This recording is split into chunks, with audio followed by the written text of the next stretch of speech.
A few things for you guys. Number one, I have been overwhelmed with the support that you guys have shown me. It has been incredible, and the constructive criticism in the comments, because you're trying to help me get better, and I love you for that, including one of your tips, putting music underneath what you're seeing. So I assume you guys are talking about like this.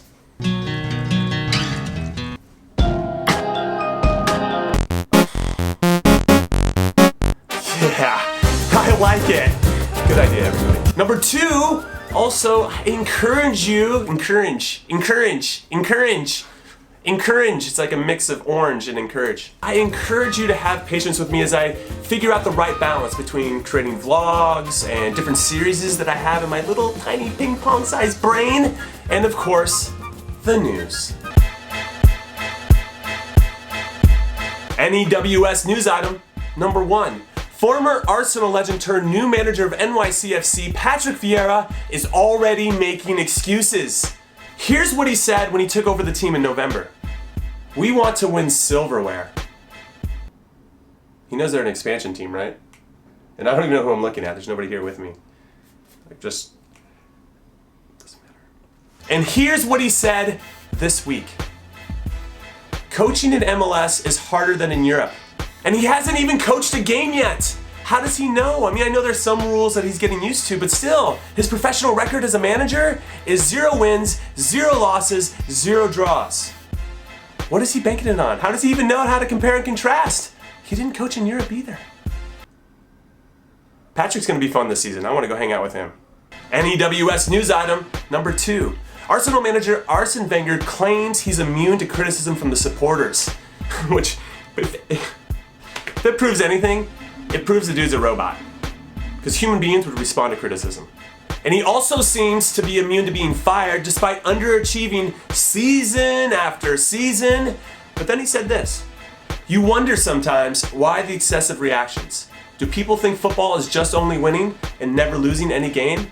It's part of football. I agree with him on this. You have to suffer the highs and the lows. You don't suffer highs unless you're, but I don't do that. I just heard somebody told me about it once. I don't know if I can leave that in. But still, this is your best chance to ever win the league. I mean, I don't know if you're ever gonna have a chance like this again. Pep Guardiola's coming to Manchester City. Jose Mourinho's coming to Manchester United. Mauricio Pochettino has it figured out at Tottenham. Jurgen Klopp's only gonna get better at Liverpool. And Chelsea's gonna figure it out at some point. They haven't lost any games under Gus Hiddink. So if it doesn't happen now, when is it gonna happen? That's why people are getting pissed off. Don't you understand, you fucking robot? NEWS news item number three. Help me, Seattle Sounders and Real Salt Lake. You're my only hope. Say what you want about the scheduling of the CONCACAF Champions League and how it benefits the Mexican clubs because they're 8 games into the Clausura season and MLS hasn't even started yet. But still, if MLS wants to continue to earn respect internationally, then they have to be able to compete regularly for the biggest club trophy in their region. It's simple. So last night when the LA Galaxy took their first leg 0-0 draw into Mexico to take on Santos Laguna and got pasted 4-0, that doesn't help. And they're considered one of our biggest clubs in this country. And then DC United drew 1-1 with Querétaro, and I guess that's a good result at home, but they lost 3-1 overall. That doesn't help either.